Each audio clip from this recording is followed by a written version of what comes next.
Boa tarde, professora. Boa tarde, pessoal. No quarto período aí de agronomia da FAIT. Só vamos fazer um teste aqui. Vocês estão me ouvindo bem? Dá um ok aí no chat aí. Você não está cortando.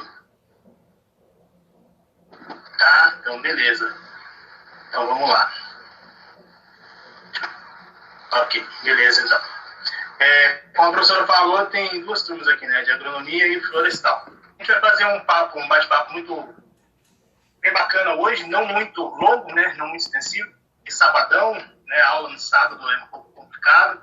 Então a gente vai fazer um bate-papo meio rápido, mas com alguns pontos aqui para a gente poder abordar bem importantes, assim. Deixa eu subir minha apresentação aqui. Uma janela aqui.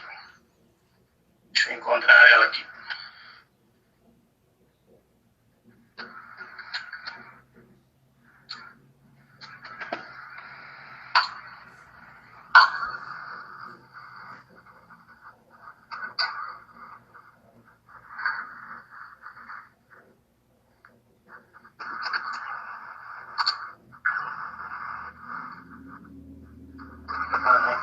Vou lá um toque.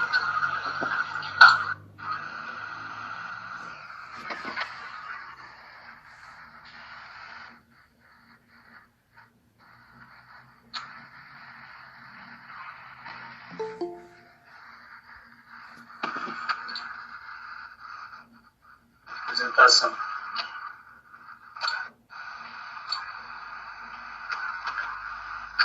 Só jogar vocês para outra tela para eu poder ver vocês aqui. Vou colocar vocês aqui.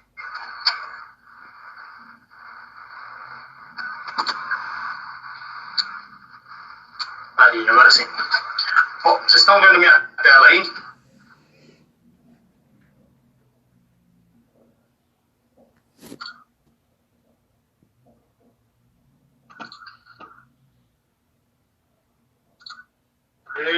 Sim, tranquilo, ok. Então vamos lá.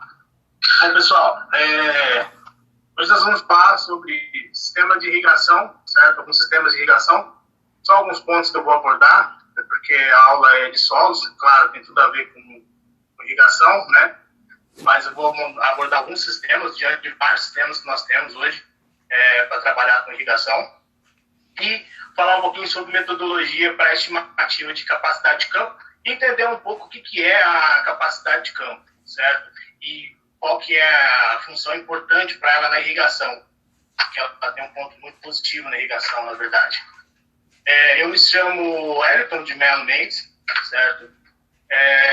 Coloquei aqui alguns cursos que eu tenho, só para a gente poder se conhecer melhor. Eu sou técnico de tratamento de mares, adubo Creative Pro, né? Também estudei produção mais limpa e ecologia ambiental pelo portal Veduca, da Unesp. Instrumento de política e gestão ambiental, também pelo portal Veduca, da Unesp. Sou discente do 8º período de agronomia da FAIT, aí de Itabela, estou no período de estágio obrigatório agora. Sou discente do primeiro período de marketing na Universidade Estácio de Sá. Sou assistente de campo, né, na região de Itaquarituba e Assis, pela empresa Irriger. Pesquiso teorias para determinação de capacidade de campo, certo? Um foco de pesquisa que eu resolvi tomar como iniciativa e é um tema que eu gostei muito de abordar e procurar conhecer e saber mais, porque vocês vão entender um pouco o quanto é complicado você estimar uma capacidade de campo ideal, uma capacidade de campo correta e aquilo que te ajude também, certo? A poder trabalhar com o teu turno de rega, com a irrigação, com a quantidade de água que você vai lançar a solo. Então, a capacidade de campo ela te ajuda muito nisso, porém ela é um pouco complexa para você poder definir. A nossa equipe, eu tenho o supervisor imediato, que é o Sandro Batista Rodrigues, né? Ele é gerente comercial no Brasil e ele cuida, antes, coordenador da nossa região, agora é gerente comercial e presidente da Irriger no Brasil, né? Antes era o Irã, anteriormente era o Irã, e hoje o Irã ele trabalha no grupo de pesquisa da Valmo, nos Estados Unidos, né? E então, desenvolvendo novos projetos, e o Sandro assumiu esse compromisso com a Irriger. Junto conosco também ali tem o Thiago Borges, que ele é consultor, agrônomo formado pela UFV. Ele é mestrando em produção vegetal, né, e estatística experimental pelo FPM, e é desenvolvedor da página agricultura também, página de agricultura lá do CPTEC do INPE, certo? Um dos desenvolvedores, desculpa. Temos o Thiago Leite, também é consultor, nosso focal buyer aqui, né? E como vocês sabem, mas a RGE é uma empresa que trabalha em parceria com a Bayer no Brasil. E todos os campos sementes da Bayer no Brasil é a RGE quem gerencia o manejo de irrigação. Então, todas as sementes Bayer, tudo que é produzido através da Bayer em pivô central, em áreas de sequeiro, a RGE é quem toma conta do manejo de irrigação. É uma responsabilidade muito grande, né? É um contrato muito grande. E, assim, a maioria são milho sementes, né? E trabalhar com milho é gostoso, mas você tem que ter uma certa delicadeza quando se trata de sementes, se trata de uma empresa tão grande como a Bayer, né? E ele é técnico agrícola formado ali também, isso aqui era certo, e está se formando em agronomia pela Faculdade de Avaré. Vamos lá. Deixa eu passar aqui. Só um pouquinho do histórico da RGE para vocês entenderem o que é a RGE. Ela nasceu na Universidade de Viçosa, Federal de Viçosa, em 2005. No início era um software que eles criaram para auxílio no manejo de irrigação e se vendia esse software junto com a consultoria, porém o software tinha que ir até a fazenda, instalar o software no servidor e a partir dali o servidor fazia contato com o servidor da RGE em Viçosa e trocava os dados, então tudo era lançado pelo computador, mas tinha essa plataforma que você tinha que instalar. Em 2011, vendo grande crescimento, aproveitando assim, um bom desenvolvimento de mercado, principalmente a RGE se destacando, houve, né, uma compra da Valmont, que ela comprou a RGE, certo? Fez essa parceria, comprou a RGE e tornou a RGE um produto Valmont. E hoje a Valmont ela tem a Vale, a Solbras, que é a recente empresa comprada agora, que trabalha com energia solar, e a RGE. Então a Valmont é proprietária dessas três grandes empresas, né? É um grupo completo, assim, né? Você tem manejo de irrigação, você tem sistema de irrigação, né? E você tem sistema de energia para irrigação. Então são três grandes empresas dentro da Valmont. Em 2017 houve o lançamento do Irrigar Connect, que é uma plataforma, a gente vai aprender um pouquinho sobre ela hoje, é uma plataforma de manejo de irrigação, certo? Já saindo daquela questão de ter que instalar o software na fazenda. Hoje o sistema Irrigar Connect ele é totalmente online, então você esteja onde estiver, ou na fazenda, ou na cidade, ou você esteja na rua, você pode acessar a plataforma, certo? Por um navegador de internet, ou também através do aplicativo de celular. Né? Você pode acessar ali e conferir como é que está o manejo de irrigação nos seus campos de produção. Então, o Irrigar Connect se tornou uma plataforma virtual. E em 2018, a Valmont reconheceu a Irrigar como Global Valmont. O que isso quer dizer? É uma empresa global, ou seja, a Irrigar está em todo o mundo hoje, em todos os lugares. Onde tem Valmont, tem Irrigar. Onde tem Vale, tem Irrigar. Então, nós temos campos de produção aqui no Brasil, América do Sul, América do Norte, certo? Temos campos de produção na África, temos campos de produção na Rússia, temos campos de produção no Cazaquistão, Afeganistão. Então, vários locais no mundo, muitos, aliás, a Irrigar tem esses manejos de produção, fechando parceria junto com grandes empresas. E se tornou também, junto com a Irrigar Connect, o Vale Schooling, né? Que é um programa da Vale também, baseado no Irrigar Connect para manejo de irrigação, certo? Então, a gente vai começar a falar um pouquinho aqui, deixa eu selecionar aqui. Para a gente começar a nossa apresentação, a gente vai entender um pouquinho sobre a importância do sistema de irrigação e, principalmente, por que une isso? A RGE e o sistema de manejo de irrigação, vamos falar do sistema de manejo de irrigação, ele trabalha muito com foco no balanço hídrico, certo? O que seria o balanço hídrico? É aquela definição da quantidade de água que entra e sai de uma porção de solo em um determinado tempo e representando aquele equilíbrio matematicamente entre os processos hidrológicos, entendeu? Ou seja, tudo que entra e sai de água ali do solo com estimado tempo e com base no clima, certo? Isso seria o balanço hídrico. E com isso, o sistema EngineConnect, ele junta, para você formar o balanço hídrico, então você tem que ter solo, clima, cultura, equipamento, previsão de ETO e chuva, imagem de satélite e conectividade. Então o sistema Engenharia ele aborda tudo isso. Para a gente conseguir fazer um manejo de irrigação, a gente aborda todos esses ícones, certo? E assim a gente cria esse balanço hídrico diário de irrigação. Entrando um pouquinho sobre sistemas de irrigação, né, já de começo, só para a gente conhecer alguns e falar de alguns, vamos começar com o gotejo. Bom, pessoal, o sistema de gotejo, acho que muitos de vocês já devem conhecer como que ele funciona. É um sistema muito simples, né, de ser instalado. Ele pode ser simples ou ele pode ser muito complexo, né, depende do tamanho e do para que vai ser o seu gotejo. Quando eu falo sistema simples, eu falo sistema para hortas, né? Hortas, jardins, é um sistema simples. Você pode trabalhar com força da gravidade, muito simples, né? Você trabalha a noção de cálculo em força de gravidade, você consegue levar aquela água através do gotejo para todo o teu campo de plantio ali, né? Seja na horta ou para o teu jardim. Mas também a gente tem o sistema de gotejo para frutíferas, certo? Por exemplo, como irrigação de frutíferas no início, no laranja no início, às vezes tem muito gotejo, e certo sistema de irrigação também de culturas estimulantes, como café, né? No início você aplica uma irrigação de gotejo ali. Porém, há-se que avaliar, né? Questão de irrigação de gotejo, quando você trabalha com grandes culturas, você trabalha com investimento maior, você vai investir em bomba, você vai investir em motores, né?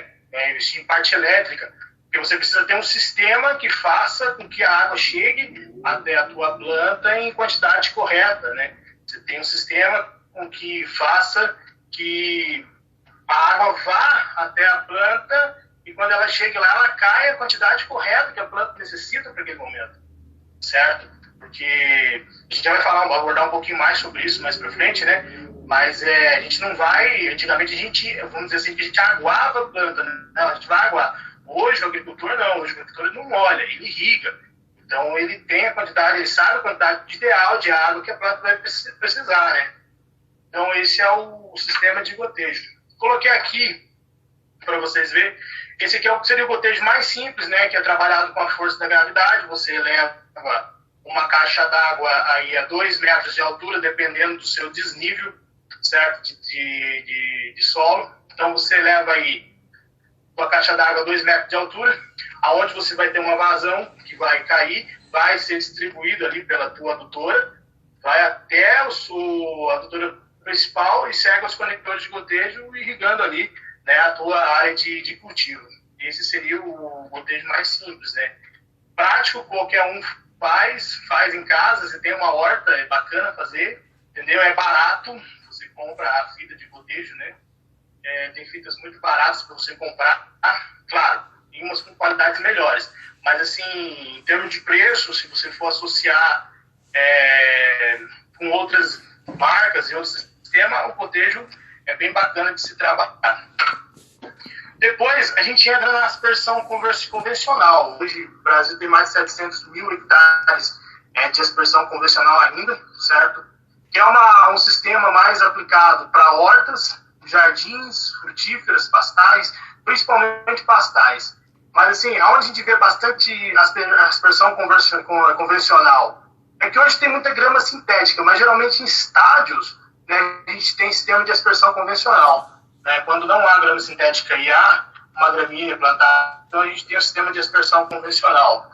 E campos de pastagem também, acho que muitos andando por aí, pessoal que trabalha, e a gente mesmo quando sai passear, vai para o sítio, a gente sempre pega ali uma fazenda que tem um piquete lá, tem os aspersores convencional lá, entendeu? É um sistema bem bacana de trabalhar. A gente tem uma esquemática de como o sistema é montado, né? Vocês podem ver aqui que tudo vem dessa adutora principal, que é a linha principal aqui, a instalação dos aspersores, porém, todo aspersor ele tem um diâmetro de irrigação, né? Então, você vai trabalhar dentro desse diâmetro para fazer, por exemplo, que um retângulo do seu piquete seja irrigado totalmente. Você tem que fazer o cálculo correto, certo? Da vazão desses aspersores, o diâmetro que ele vai jogar, a distância que ele vai jogar, né? O encontro dessas águas, como que vai acontecer, entendeu? Então, você consegue trabalhar com ele de uma forma bem bacana, assim, sabe? Para piquete, pastagem, eu acho interessante o sistema de aspersão convencional. Claro que você também tem o sistema de autopropelido, né? Que é o canhão, aquele que lança água. Aqui tem bastante ainda canhão, irrigação de cana, por exemplo, você vê bastante canhão sendo usado para irrigação. O outro sistema, pessoal, se eu estiver muito rápido, vocês me dão um toque, tá? Vou mais devagar para falar aqui, eu vou me empolgando. Tem um outro sistema de irrigação, que seria o gotejo subterrâneo. Esse sistema eu acho muito bacana.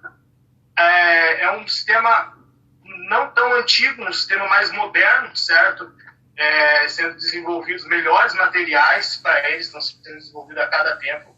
E o que é o sistema gotejo subterrâneo? São tubulações por baixo do solo, certo? A tantos centímetros do solo você tem as tubulações, e nessas tubulações, através de saídas na mangueira, é liberada a quantidade de água. O gotejo subterrâneo, ele está sendo usado bastante hoje para produção de alimentos. Quando eu falo produção de alimentos, eu posso falar assim, milho, por exemplo, certo? Então, o gotejo subterrâneo está sendo usado para produção de alimentos, está sendo testados áreas em gotejo subterrâneo. Aqui no estado de São Paulo, nós temos algumas áreas já com gotejo subterrâneo, certo? E que vem dado bons rendimentos, boa produtividade. Claro, aí você fala, não, produtividade, mas produtividade quando a gente trabalha com fertilidade de solo, né, com todos os cuidados demais que a gente tem que ter. Mas o auxílio da água, que é o principal ali, entendeu? O gotejo subterrâneo tem se destacado muito bem, né, para esse tipo de irrigação, e sem contar que gera economia.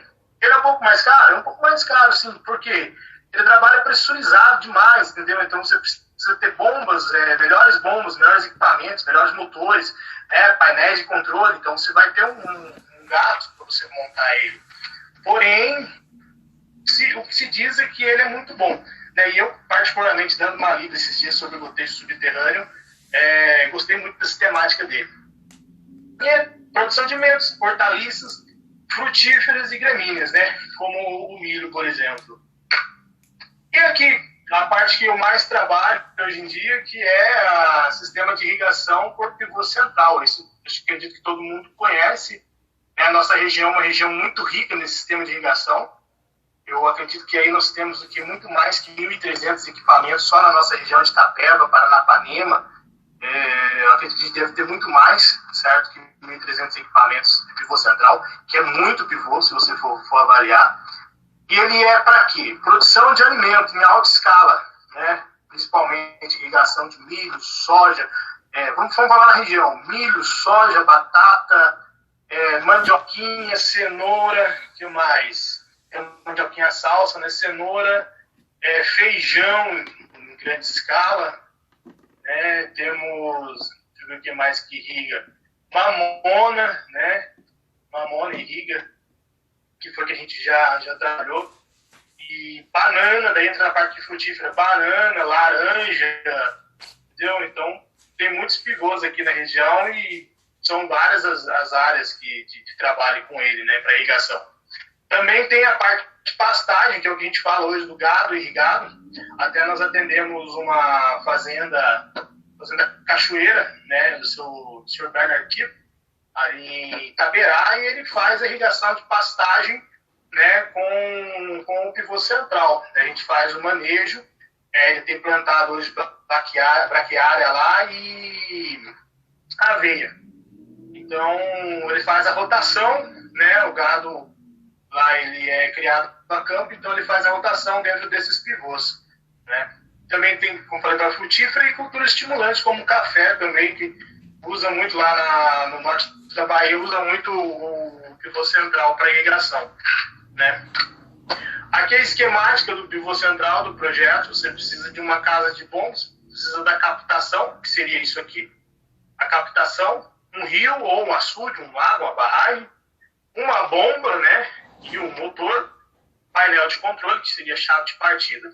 Então, parte da sucção entra, sai através da adutora, certo? E sobe até a base do pivô.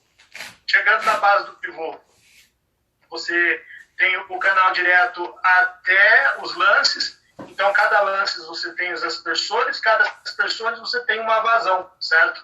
Então, quando a água entra aqui, ela vai pressurizar esse equipamento, fazendo com que ele fique uma lâmina de irrigação ideal. Claro, isso quando o pivô está em total condição, em boas condições de trabalho, certo? Então, você tem uma lâmina perfeita para se irrigar. Um detalhe, o primeiro lance, né, a primeira torre aqui, a vazão é menor, e a última torre, a vazão sempre vai ser maior. Por quê? Porque o pivô, ele é um sistema que tem com dois aqui, tem rodas nessas dois. As rodas, as últimas rodas aqui, os últimos pneus, eles vão andar sempre mais rápido que aqui o primeiro aqui. Então, aqui a tendência é que ele molhe, que ele jogue menos água em mais tempo, e aqui a tendência é que ele jogue mais água em menos tempo, para ele andar, né, a ponta mais devagar, mais rápida ali. Então, esse seria deixa eu voltar aqui. O pivô central, né? Sistemática do funcionamento do pivô central de irrigação. Alguns aqui no Brasil têm balanço, acho que a grande maioria do Brasil tem balanço. Nos Estados Unidos e outros países, o pessoal não costuma colocar balanço em pivô, né? Mas canhão, né? Canhão e pivô. Mas aqui no Brasil se usa muito canhão para molhar aquela área que fica fora do diâmetro da irrigação, do diâmetro que fica dentro do projeto. Falando um pouquinho mais de pivô, hoje a gente tem sistema de irrigação, algumas tecnologias, né? Esse é um pivô da série 8000, por exemplo, da Vale, né, que é uma empresa da Valmont, um pivô super tecnológico. Você tem um pivô rebocado, certo? Que é esse equipamento aqui. E você pode deslocar ele, fazer vários campos em linha reta, por exemplo. Numa certa linha você coloca ali 3 campos de irrigação. Então você pode fazer a irrigação aqui hoje, amanhã no outro campo e assim por diante, até você, e depois você vem voltando com ele. Então com o equipamento você pode molhar muito mais áreas, né, para ser mais prático.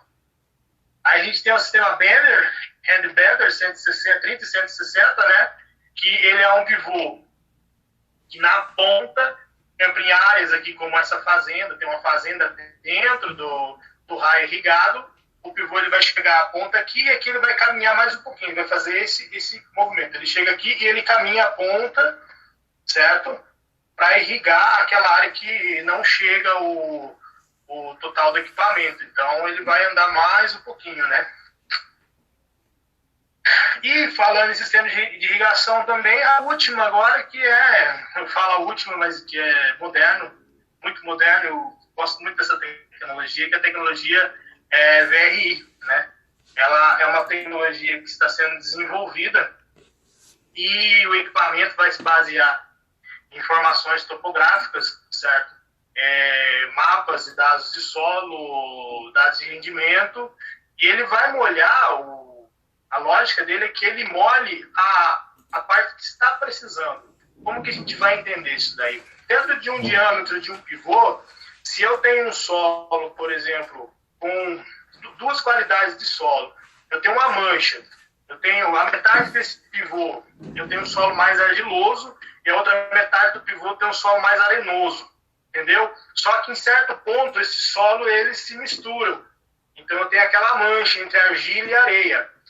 Ou seja, se eu tenho uma irrigação uniforme, uma irrigação padrão, então em algum momento aquilo vai faltar água. Porque vocês bem sabem que a argila retém mais água que a areia, certo? A percolação na areia, ela é mais rápida que na argila. Quando a argila expande, os poros se fecham, né? E na areia não.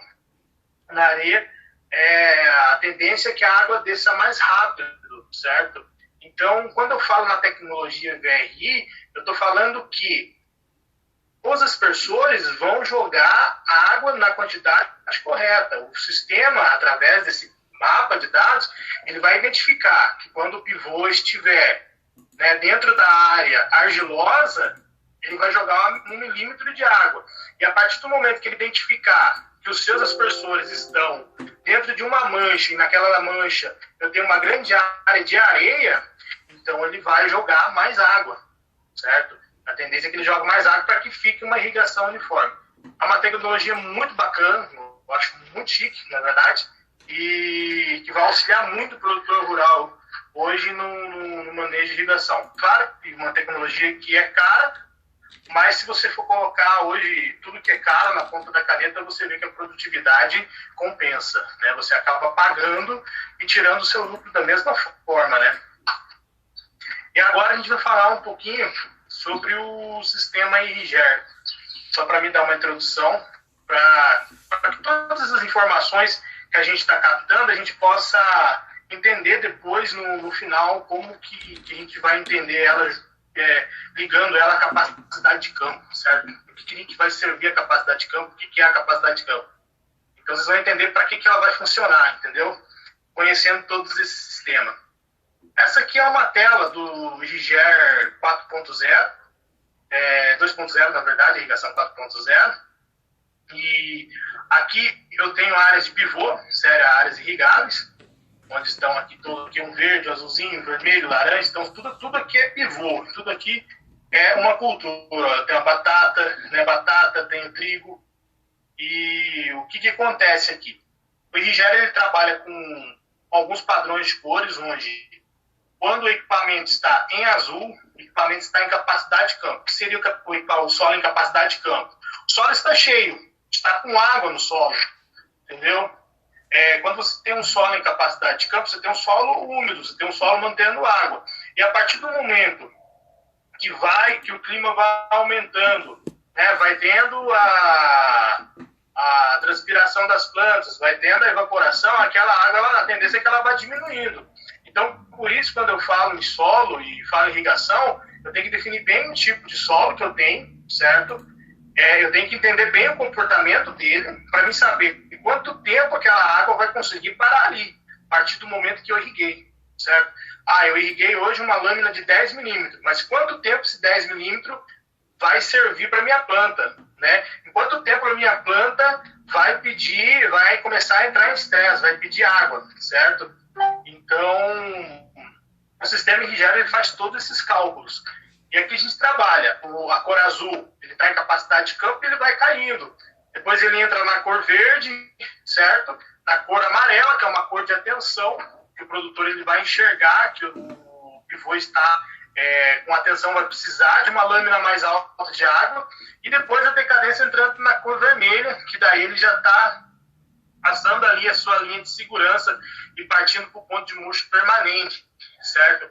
Então, que é uma linha que você precisa irrigar o quanto mais rápido você precisa colocar água naquele solo. A sistemática é interessante? É interessante porque quando se trata, por exemplo, de milho, ou até, como a gente está entrando na soja agora, né? Vamos falar de soja. Quando você entra na soja agora e a soja é irrigada, você sabe que toda planta você tem que fazer. Se o solo tiver em umidade ideal para plantio, beleza. Quando ele não está em umidade ideal para plantio, mas você tem um pivô, você tem um sistema de irrigação, então você pode fazer uma rega, plantar, né, semear a semente, e 24 horas depois você faz outra rega para manter a umidade do solo, entendeu? E em situações, por exemplo, no milho, que quando você está entrando na fase reprodutiva, antes do desfilhamento na fase reprodutiva, você tem que encher os solos, tem que colocar água. Então, para quem tem o sistema de irrigação, é muito prático, é muito bom, né? Você tem essa possibilidade. Acontece muitas vezes de ter perda em produtividade por conta de faltar água no início da reprodução ali, né? Que é um momento que você precisa de um solo com mais água, uma caixa mais cheia ali, e acaba faltando água, né? A planta acaba estressando e com isso vai lá na frente a gente vai ter um problema daí direto na produtividade daquela área. Então esse é o Engineer Connect, ele auxilia, né, o produtor, né, nessas questões. Aqui eu tenho uma outra área em Santa Cruz, né, Iaçu, fazendo Santa Cruz e Iaçu na Bahia. Essa área aqui nós temos pivô central, certo? Temos áreas de gotejo também, aqui ó, limão por gotejo, né? E são esses retângulos aqui. A mesma sistemática de cores, né, para se tomar atenção do produtor. Bom, irrigação 4.0 é a tecnologia no campo, né? Por quê? Hoje nós temos muito trabalho sendo desenvolvidos através de dados de sensores de solo, certo?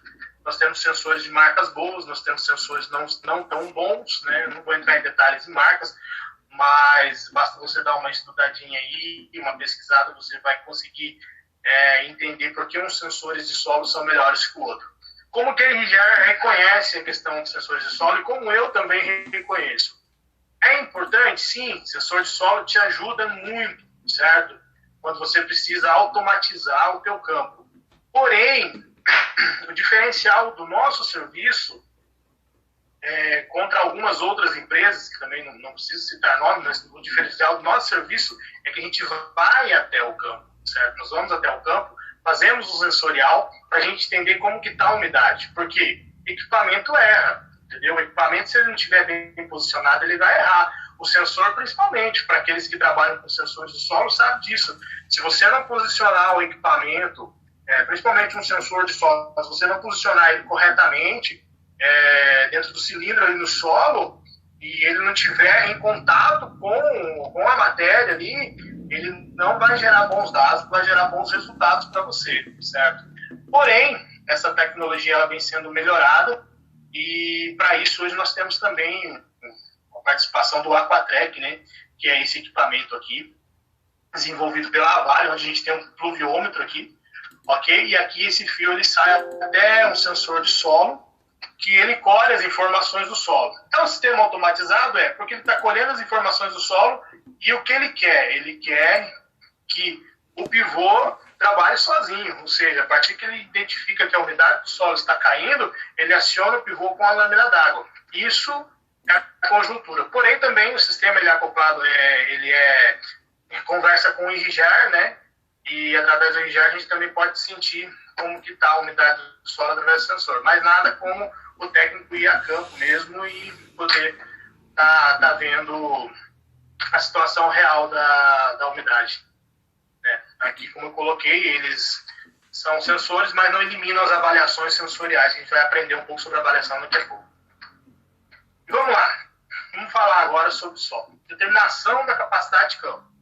O que é a capacidade de campo? Parâmetro, né, inegável na relevância para o manejo adequado da irrigação. Capacidade de campo é um dado que vai te ajudar a entender e a conhecer mais o teu solo. Você vai conseguir saber a quantidade de água que cabe no teu solo, certo? E a partir dessa quantidade de água você vai poder irrigar melhor. O produtor vai poder irrigar melhor.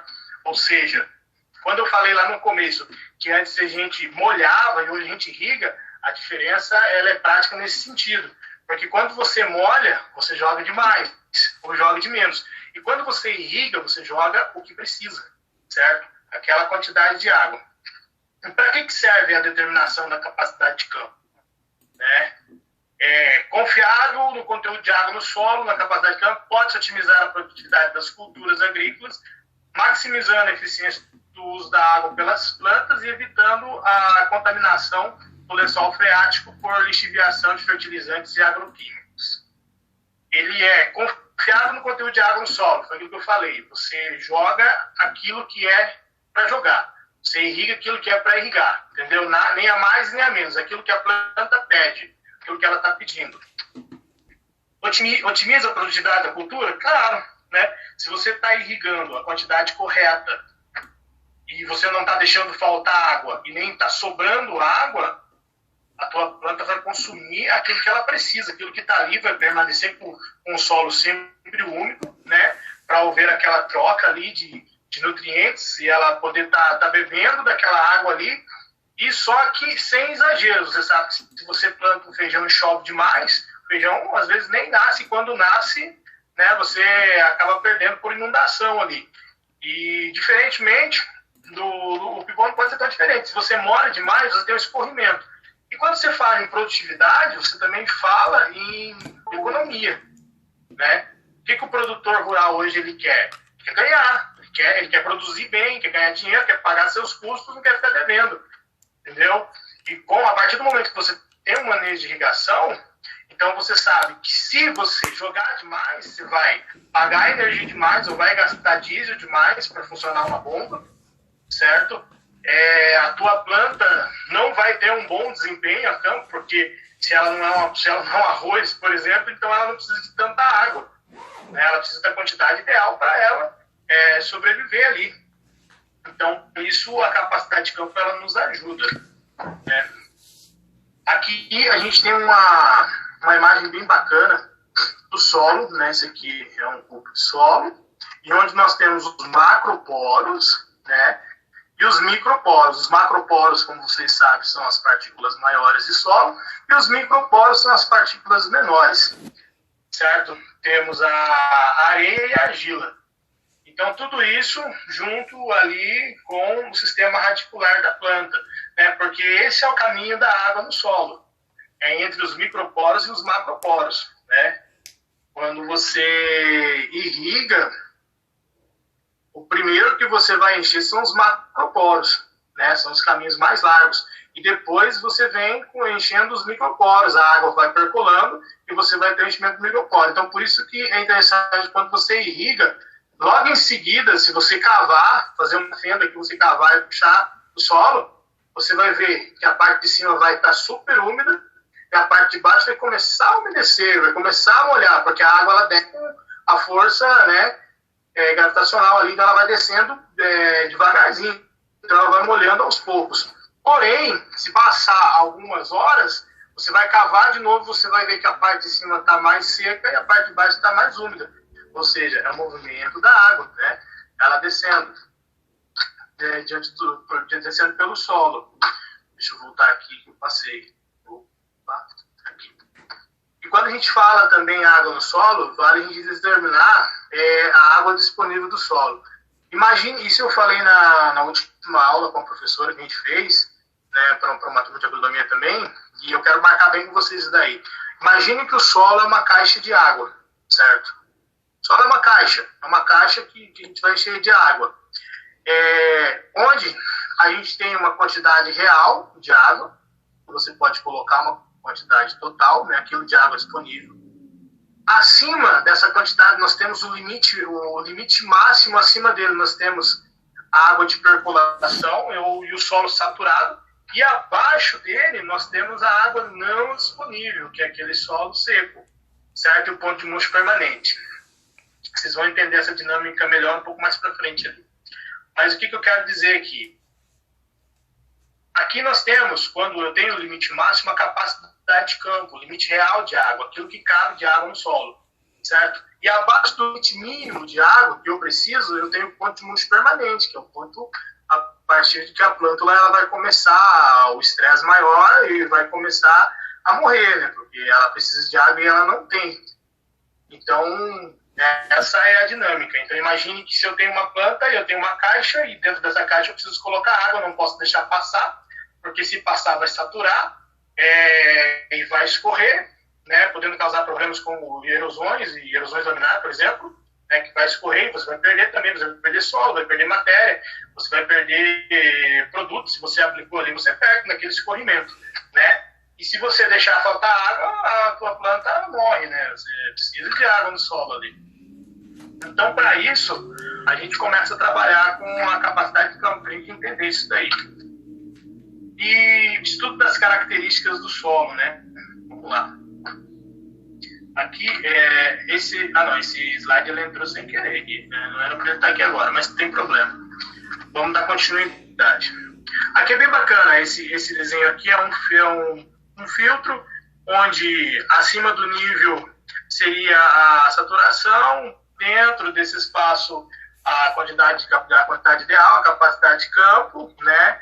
Aqui uma torneira e abaixo disso o ponto de múltiplo permanente, ou seja, abaixo, imaginando um filtro, depois quando ele começa, que não sai mais a água pela torneira, você tem um ponto de múltiplo permanente ali, certo? O método de capacidade de campo, que a gente vai falar agora, é sobre o procedimento para a criação de uma bacia, certo? Deixa eu só correr um slide, só para me ver se está ok aqui. Tá, beleza. Vocês estão entendendo? Tá de boa? Tem alguma dúvida até aqui? Pode lançar uma pergunta aí. Estou muito rápido. O pessoal pode responder pelo chat que eu estou acompanhando aqui também. Ninguém se manifestou, continuamos, né? Vamos lá, vamos falar um pouquinho sobre o método para determinação da capacidade de campo. Como que funciona esse método? Em um talhão, né, e a gente vai reservar um local no procedimento, ou seja, você pega dentro de um diâmetro, por exemplo, de um campo irrigado, você localiza um local onde não tenha manchas de solo, certo? Lembre-se, vou fazer o teste de capacidade para determinar a capacidade de campo. A primeira coisa que eu preciso entender é se o solo tem mancha. Se tiver mancha de solo naquele local, então eu vou fazer uma bacia, eu vou fazer duas. Por quê? Se eu tenho arenoso e tenho argiloso nos mesmos locais, em quantidades maiores de areia e em quantidades maiores de argila, eu sei que um dos dois, a velocidade de percolação ela é mais rápida, certo? E um dos dois, a velocidade de perca de água também ela é mais rápida, como acontece no arenoso, ok? Então, em um talhão, a gente vai reservar um local para esse procedimento. Aí a gente vai fazer uma limpeza superficial para remoção do excesso da matéria orgânica. Eu vou passando aqui, eu acho que é mais fácil a gente ver. Aqui. Faz uma limpeza superficial, retira a orgânica e vamos fazer uma bacia. Dessa forma aqui, ó. A gente cria uma bacia, a gente ergue as colunas laterais aqui, né? A gente vai criar a bacia, aqui a gente faz essa limpeza. Depois, a gente entra com o uso da água, certo? A gente entra com a água e vai colocar água dentro dessa bacia até ela vai saturando. Vocês vão notar que quando vocês vão jogando água, por isso que seria interessante fazer isso daí no campo, né? Mas hoje, por conta da pandemia, então eu vou tentar explicar para vocês por aqui. Quando você vai colocando água na bacia, os primeiros litros de água, vamos dizer assim, os primeiros 100 litros de água, dependendo do tamanho da tua bacia, você vai ver que a velocidade de percolação dela é mais rápida. Então ela começa a descer rápido, começa a secar. Logo que você coloca os primeiros 100 litros, mais ou menos aí uns 40, 50 segundos, um minuto, você já tem que entrar com água de novo, né? Quando você vai fazer o teste, você nunca pode deixar de faltar água. Então você coloca a água dentro da bacia, vai abaixar a água, vai abaixar, porque ela está percolando, ela está sendo solo. Quando ela estiver chegando no nível mais baixo, você coloca mais água e assim vai. Aí você vai notando que a velocidade de filtração ela vai caindo. Ela começa nos primeiros 100 litros rápida, depois os próximos 100 litros, nos segundos 100 litros, ela vai cair a velocidade, porque ela levou 1 minuto para infiltrar, ela vai levar 2 minutos, depois ela já pula para 4, pula para 6, 10, até o ponto que ela chegue em 1 hora, entendeu? Ela demora 1 hora para infiltrar e até o ponto que ela se estagna. E não tem, porque o solo tem, quando o solo é argiloso, então a argila expande, fecha os poros, então ela estagna a água. Você não tem como você... Ela não desce mais, certo? E aí a velocidade de infiltração é muito lenta. A partir desse momento que a velocidade de filtração é muito lenta, aí sim, aí nós podemos vir com o próximo passo, que é cobrir a bacia.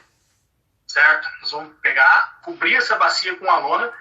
Importante que a lona seja preta por baixo ali, por dentro, né? Por cima pode ser branca ou preta. Importante uma lona preta. Por quê? Nós não queremos que essa água que a gente colocou nessa bacia, que ela evapore, entendeu? Senão vai dar errado no nosso teste. Então é importante que a lona seja preta para que mantenha-se uma temperatura ali, né? E não tenha os raios solares na água para que ela não chega a evaporar, certo? Ou a subir para a lona. Então, a gente põe essa lona preta. Aí a gente tampa e volta, certo? Com o próprio solo ali, né? A gente vai cavando e tampa e volta. Vamos deixar aí em torno de 24 a 48 horas. Por que 24 a 48 horas? Dependendo do solo, certo? Se for um solo, e dependendo... O pessoal fala muito a questão do solo. Eu já gosto de abordar também o clima. Eu tive experiências que eu fiz em Santa Cruz do Rio Pardo. A gente esperou 24 horas, chegou lá, o nosso experimento não deu certo. Por quê? O solo, ele era o solo vermelho, era o solo vermelho mesmo, porém, o calor é muito alto lá, entendeu? A gente pegou numa época bem de calor mesmo, bem verãozão, final do ano passado, estava muito quente, e isso contribuiu para que o processo fosse mais rápido, certo? Então, foi comprado um material de má qualidade, uma lona de má qualidade, e tudo isso juntou-se ali e que não deu certo no nosso experimento, porque secou muito rápido o solo, a gente chegou lá, o solo já estava mais firme, sabe? Já bem mais sem água, não estava em capacidade. O ideal é quando você abre a bacia, você tira essa lona, o solo esteja em capacidade de campo. Porra, Tom, você está falando de capacidade de campo, mas o que é um solo em capacidade de campo? Solo em capacidade de campo é aquilo que quando você vai fazer um sensorial, eu queria trazer um solo aqui, cara. Mas eu estou na cidade, eu queria, quando você pega um sensorial, você aperta, você sente que você faz um bolinho de solo, aperta, você sente que a água começa a escorrer, que você sente a água. Entendeu? Você sente a temperatura dele mais fresca que a água, você vê a água escorrendo, né? Eu estou falando disso aqui, ó, um solo em capacidade de campo, entendeu? Isso aqui é um solo em capacidade de campo. A caixa está cheia, o solo está cheio, está com água. E a partir do momento que ele vai secando, ele vai perdendo. Então, capacidade de campo 100% de esporos, uma nota 1, capacidade de campo uma nota 2, 92%, ou seja, de 100%, ele já perdeu ali 8% de água. E depois, assim, seguinte, nota 3, 83%, nota 4, 75% de água, certo? Então, esse método de umidade em notas é um método que a gente usa na IGER e eu queria passar bem para vocês. É bem bacana, por isso que a gente queria estar junto para passar para vocês. Você sentiu o sol mesmo, você sente diferença quando o sol está seco demais, quando o sol está em capacidade. Então, voltando lá, a gente chegou, o solo já não estava mais em capacidade. É importante que quando você abre a bacia, o solo esteja em capacidade de campo, né? Aí você vai fazer a limpeza aqui para você começar a coleta, certo? Então, ele tem que estar em capacidade de campo, porque se eu estou estudando a quantidade de água que cabe no solo, do que me adianta eu pegar um solo seco, né? Um solo com 12% de água ali, acabou, né? Larga a mão, faça outro, cava outro buraco, vai lá. Então, a gente precisa ter um solo em capacidade de campo, né? Um solo com 100% de água, de preenchimento de água ali. Aí você faz a análise sensorial para sentir, foi o que a gente fez, né? Análise sensorial. E quando você percebe que o solo está em capacidade de campo, beleza. Aí sim, vamos fazer a coleta com os anéis. Nos próximos slides aqui, eu tenho umas diferenças, ó. Vejam aqui para vocês verem. Aqui é um solo em capacidade, ó. Pode ver, você consegue enxergar a água, a umidade. Aqui já é um solo, esse aqui é o mesmo solo, viu? Aqui já é um solo com uma nota 2, ou seja, ele já perdeu 8% de água. Ele já está um pouco mais seco, ó. O 2 indo para uma nota 3, perdendo mais água, ó. Quanto, né? Ele está mais seco, você faz o sensorial, você aperta, você sente que ele racha mais fácil. Aqui você tem um solo arenoso, ó. Os dois solos aqui são bastante arenosos. Aqui é uma nota 4, muita pouca água. Foi uma pastagem que eu fui ver essa semana, até lembrei da foto, coloquei aqui, ó. Uma nota 4, um solo já com muito pouca água. Se tratando de uma irrigação, nesse momento aqui eu já tinha que ter entrado com água. Até foi o que a gente deixou para o proprietário da fazenda, deixou para o gerente lá de irrigação, tinha que irrigar, entendeu? O mais rápido possível, porque ele estava perdendo muita água. Por se tratar de areia e tratar de temperatura, embora seja uma pastagem com pouca forragem, né? Então, pouca proteção do solo, então a tendência é que ele perdesse o quanto mais rápido, né? E aqui eu tenho um solo com uma nota 3, ó, um solo com bastante matéria orgânica, na verdade, e aqui é um feijão, se eu não me engano. É um feijão, um solo com uma nota 3. Ó, pode ver aqui, ó. a diferença. Né? A nota 1, a umidade, você sentindo, depois você vê que ele começa a rachar, né? No arenoso aqui, ó, a nota 3, você vê que ele tá úmido, mas não tá tão úmido. A nota 4, você aperta, ele quebra muito fácil, né? As partículas.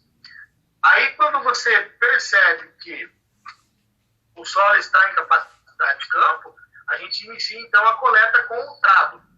Usa-se o trado de Uller, certo? Que é um trado para coleta de amostras deformadas. Inclusive, o FAIT tem um trado muito bom aí, que eu tenho procurado no mercado esse trado. Vocês veem onde que eles compraram, é um trado muito top para fazer esse tipo de coleta.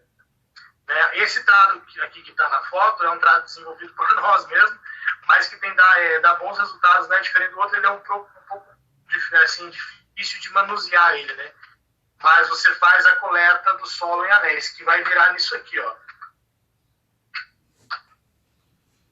O solo vai sair assim, ó, dentro dos anéis, aqui. Olha, o solo sai dentro do anel deformado, e aqui a gente vai poder calcular depois a quantidade de água e a densidade desse solo. Claro, quando eu falo densidade, mas esse anel é muito pequeno, verdade. O anel é muito pequeno, a gente precisa de um anel aí de uma abrangência maior, sabe? Esses solos, desses anéis pequenos, então a chance de compactação para calcular a densidade é muito alta, né? Então, ou seja, fez a bacia, encheu de água, tampou com a lona, esperou 24 horas ou 48 horas, tem que ser de manhã, por exemplo, a bacia vai ser feita às 8, vai ter que ser aberta às 8, entendeu? Foi muito raro que nem no ano passado a gente fez a bacia, acho que às 2, eu abri as 2, estava top, estava numa capacidade de campo. É que o clima também não estava tão quente, aliás, acho que não estava derretendo lá, mas estava legal, deu certo. Mas então, faz a bacia às 8 da manhã, abre a bacia às 8 da manhã depois de 24 ou 48 horas. Faz a coleta com o trado, certo? Utiliza um trado para coleta de amostras indeformadas. Coleta o solo, você vai coletar, por segurança, 2 amostras, sendo uma amostra, 4 amostras, sendo 2 amostras de 0 a 20 e 2 amostras de 20 a 40. Porque lembra do movimento da água? Se você irrigou, a tendência é que de 0 a 20 fique mais molhado e de 20 a 40 esteja mais seco nas primeiras horas de irrigação. Passando algumas horas depois, a tendência é que de 20 a 40 esteja mais úmido e de 0 a 20 esteja mais seco, né? Então, por conta do movimento da água. Então, por isso você precisa fazer esses 2 tipos de coleta, de 0 a 20 e 20 a 40. E eu acredito que a professora vai passar algum exercício, eu vou disponibilizar para vocês depois também o material, né, para determinação esse teste de determinação da capacidade de campo, que explica certinho, passo a passo, né, como vocês vão trabalhar. Não foge disso que eu estou falando, mas ele é um pouco mais abrangente em alguns dados. Aqui é uma coleta que a gente faz, no caso aqui, isso aqui é uma coleta muito porca, sabe, porque ele molhou ali e está coletando. Dá certo, esse resultado dá certo, viu? Ele é pouco, mas ele dá certo. E aí você consegue tirar bons resultados em alguns tipos de solo. Eu falo porque eu já fiz esse experimento aí, uma outra metodologia parecida com a da bacia, porém que ao invés de você esperar 24 a 48 horas, você simplesmente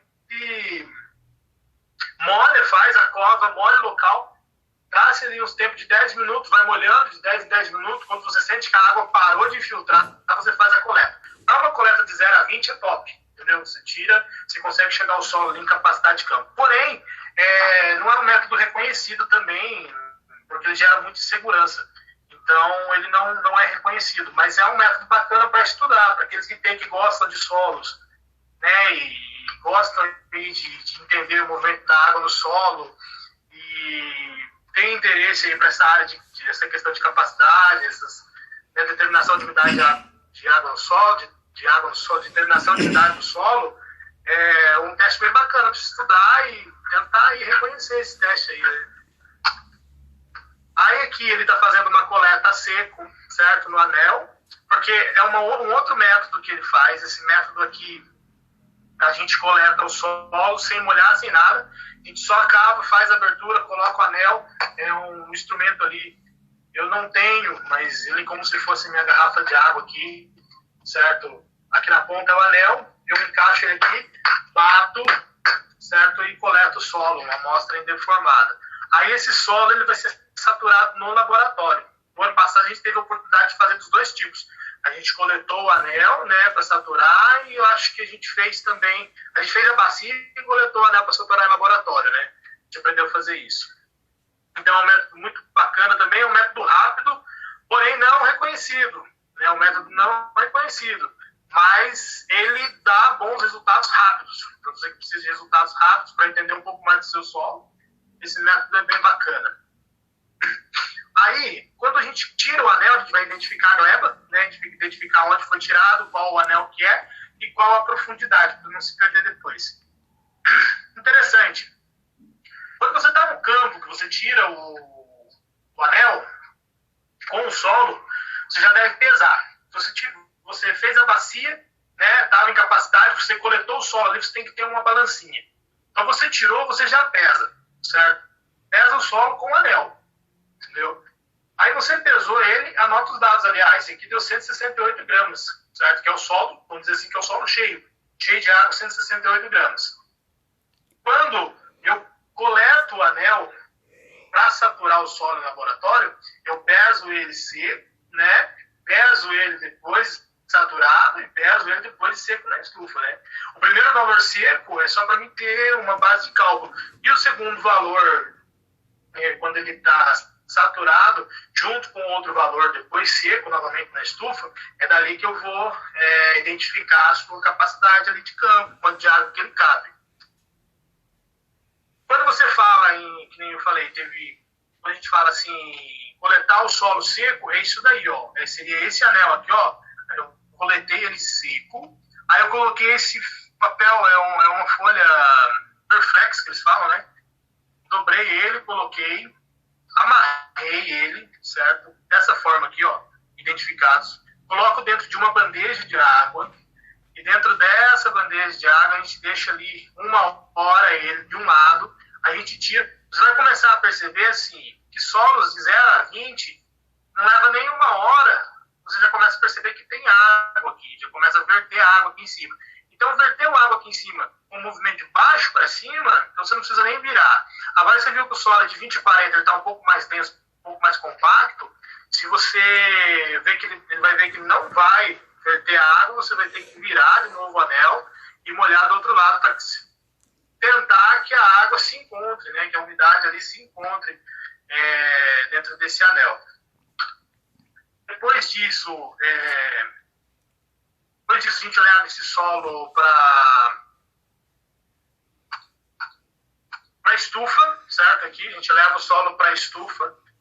A gente vai pré-aquecer ela a 105 graus, certo? A gente pesou o solo, levou para a estufa, deixa ali por 24 a 48 horas também, certo? A 105 graus, até secar bem o solo. Aí a gente tira o solo com o anel seco e pesa de novo. A diferença entre o solo molhado e o solo seco, tirando a tara do anel, a diferença é o resultado desejado da capacidade de campo. Aí você fala, pô, mas é muito simples, né, de fazer assim. E a segurança nisso? Estudos dizem que o ideal é que você repita esse procedimento da bacia, no caso da bacia, que você repita esse procedimento por umas 30 vezes, mais ou menos. Entendeu? Porque a partir da 25ª vez que você faz esse procedimento no mesmo local, você vai criando uma curva. A partir daqueles dados, você cria uma curva de retenção da água. Aonde a curva se estabilizar, você achou a capacidade de campo real do solo. Como eu falei, a gente faz uma vez, porque é tudo corrido hoje em dia, é muito campo para cuidar. Não tem como estar fazendo bacias, ficando 30 dias numa bacia, entendeu? Não é de se imaginar isso. Então, para isso, a gente estuda melhorias nas metodologias, né, na forma de manuseio, no tamanho do anel, na forma da coleta. Então, todas as melhorias são bem-vindas, certo? Só que para você conseguir a capacidade real mesmo, até mandei um artigo para a professora, o procedimento é esse, são 30 repetições em cima de um solo ali, são 30 repetições para você conseguir estabilizar a sua curva, levando consideravelmente também situações como chuvas, secas demais, entendeu? Clima, então você tem que botar tudo isso na ponta da caneta. É um estudo bem bacana, bem top de se fazer e você consegue bons resultados. Claro, rápido assim também, fazendo num dia e coletando em 48 horas, você também consegue bons resultados. Já te ajuda na criação do teu manejo de irrigação ali, já vai te ajudar muito a entender um pouco mais o comportamento da água no teu solo ali, certo? Depois, a gente vem com os dados, certo? Aí a gente vem um método, né, uma fórmula para determinação da umidade, que é a umidade é a massa de água dividida pela massa de solo seco. Ou seja, a gente vai pegar o valor de M1, que é o solo úmido que a gente pesou, a gente fez a bacia lá, e pesou 148 gramas, certo? Solo úmido ali. Depois que a gente coletou aquele anelzinho, pesou 148 gramas de solo. Então vai lá, M1, né? Solo úmido menos o M2, que é o solo seco da estufa, ou seja, a gente pegou ele molhado, levou na estufa, deixou 24, 48 horas, secou a 105 graus, aí eu tenho o peso da matéria seca, que é 132,4, então de 148 já caiu para 132. Aí eu vou pegar o peso, eu vou dividir ele de novo pelo peso do solo seco, menos o peso do recipiente, certo? Que é o peso do anel. O meu anel aqui pesou 39 gramas. Então, menos o peso do anel, vezes 100. A fórmula é essa. Fiz essa fórmula, obtive o resultado. Capacidade de campo do solo, 16,70%. Certo? Essa é a capacidade desejada de armazenamento de água do solo, 16,70%. Esse é o primeiro resultado que a gente tem. Depois, desse mesmo método, a gente pode determinar também a densidade do solo. Mas, para isso, primeiro a gente tem que determinar o volume do cilindro, que é aquele cálculo, né? O volume é igual a π vezes o raio ao quadrado vezes a altura, certo? O raio do cilindro vezes a altura. Então, π constante, 3,14, certo? Vezes o raio do cilindro, né? O raio aqui, que seria 2,25 do anel padrão que a gente usa, vezes a altura, e seria aqui 3 centímetros. Gente, esses dados que estão aqui é referente aos anéis que nós usamos. Pode ter anéis maiores, né, com raio maior, de 5 centímetros, né, de 6. Então, conforme você tem que pegar o anel, medir, pegar o paquímetro ali, medir o anel, entendeu? Para você poder fazer esse cálculo. Aí eu consigo o volume, né? Eu estou falando no caso nós, a gente usa o volume de 79,48 centímetros cúbicos. Tom, qual que é o anel ideal? 100 centímetros cúbicos. É um anel bacana para você tirar a densidade, porque você não tem muita compactação do solo na hora da coleta, certo? Então, se você vai usar, vai coletar, você está batendo, fazendo esse movimento, batendo, o anel está entrando, o que está acontecendo? Ele está compactando algumas partículas. Então, quanto menor o anel, né, quanto menor ali o raio do cilindro, mais chance de compactação ele vai ter, certo? Então, de 100 centímetros cúbicos, ele é bem bacana de se trabalhar, você tem menos compactação, você tem melhores resultados. Né? Porém, a gente trabalha com um anel menor, de 79, que dá bons resultados, porque a gente utiliza os dados de densidade, mas o mais assim, importante para nós também o foco nosso é a capacidade, determinar a capacidade de campo ali, certo? Depois, para determinar a densidade, é aquele cálculo da densidade, que é a massa seca, né, dividido pelo volume do cilindro. Então, aquele resultado lá da massa seca, do solo seco que a gente secou, certo? A gente pega ele, divide pelo volume do cilindro, que é o cálculo anterior aqui que a gente tirou. Faz a divisão, pronto, nós temos aqui uma densidade de 1,66, ok? Aí nós vamos na tabela de densidade lá e vamos identificar sobre qual aspecto de densidade nós estamos falando do nosso solo, se ele está um solo muito denso, se ele está um solo mais poroso, né? E para que isso vai nos ajudar? Porque solos densos, mais compactos, a velocidade de infiltração é muito mais lenta. Então, se eu tenho um solo mais compacto, eu tenho que saber que eu não posso irrigar muito. Se eu jogar uma lâmina muito alta, eu vou estar perdendo, porque vai dar escorrimento, certo? E se eu tenho um solo mais poroso e um solo arenoso, então eu sei que eu não posso irrigar muito pouco. tenho que irrigar uma lâmina boa que me segure ali uns 2 dias com uma boa umidade no solo, claro, levando em considerações fatores como clima e fatores como cobertura de solo, principalmente. Entendeu? Então, são esses cálculos, essas determinações aí, desses cálculos, elas nos ajudam a tomar uma decisão melhor, certo? Então, a gente consegue ter uma decisão melhor. Pô, é complicado, realmente, o que não é complicado na agronomia, né? Mas para a gente calcula e vê, e com os resultados a gente consegue tomar uma melhor decisão na hora de irrigar. E assim, pessoal, para fechar, olha, eu achei que ia ser 1h30, tá dando 1 hora, para não ficar muito cansativo. Para fechar, eu coloquei aqui um gráfico, que é um gráfico muito bonito, eu vou explicar para vocês. Isso aqui é um milho semente, tá? Dentro do sistema RGE a gente tem esse gráfico aqui. E aqui é o ponto, a margem de segurança, essa linha vermelha é a margem de segurança, certo? Unidade de segurança.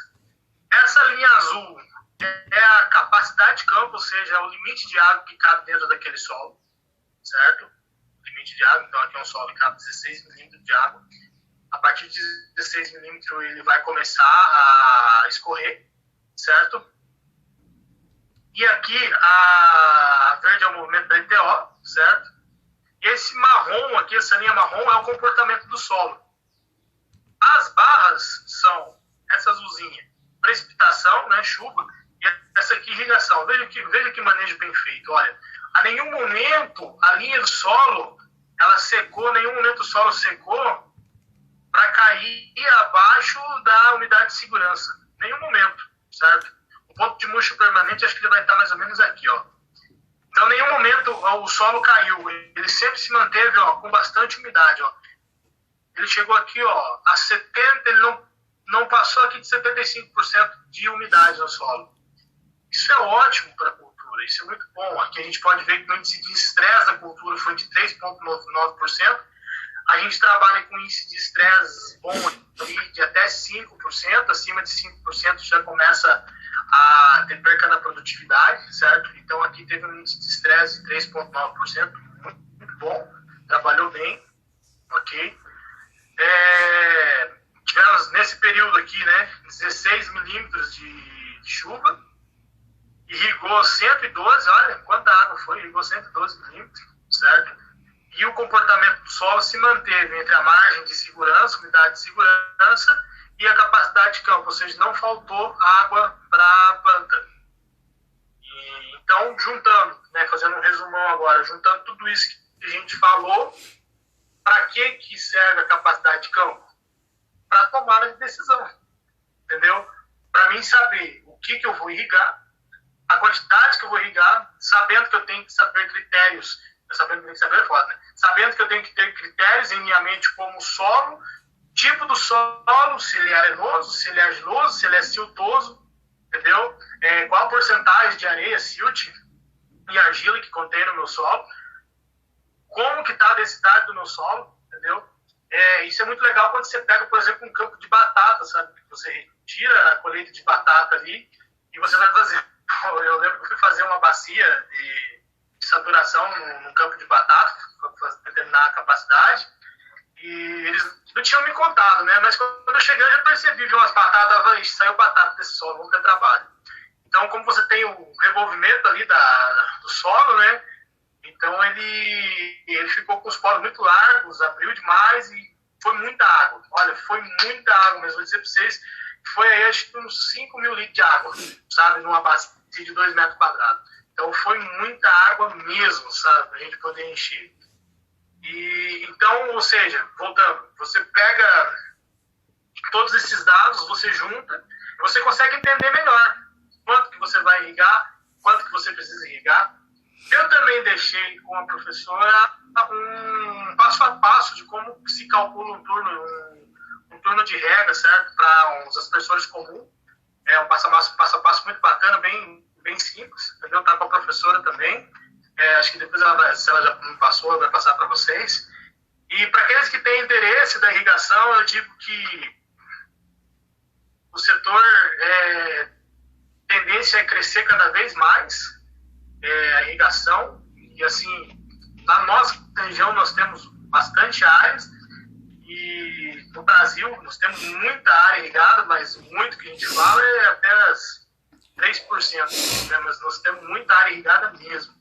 Entendeu? E aqueles que têm interesse assim, estudar a irrigação e têm interesse às vezes em fazer o estágio, a própria Rigera dá oportunidades também de estágio. Agora esse ano foi contratada uma estagiária também, mais nova, que entrou a fazer estágio com a gente, entendeu? A própria Rigera, ela gera essas oportunidades aqui na região. E os meninos também que trabalham ali em Taquarituba, a gente sempre está levando o pessoal para o campo, o pessoal que tem interesse, porque assim, quem tem interesse pede, né? Então pede para a gente. E tem até um menino, acho que é aluno da professora, o Willy. O Willy está fazendo um estágio também com a gente alguns dias aí. Está indo para o campo, está aprendendo mais, vai participar dos treinamentos agora na próxima semana. Beleza, pessoal? Bom, é isso. Queria agradecer a atenção de vocês que ficaram aí. Tem o meu contato aí, tem o meu e-mail. Depois, se quiser trocar uma informação, conversar um pouco, pode me chamar. Estou disponível,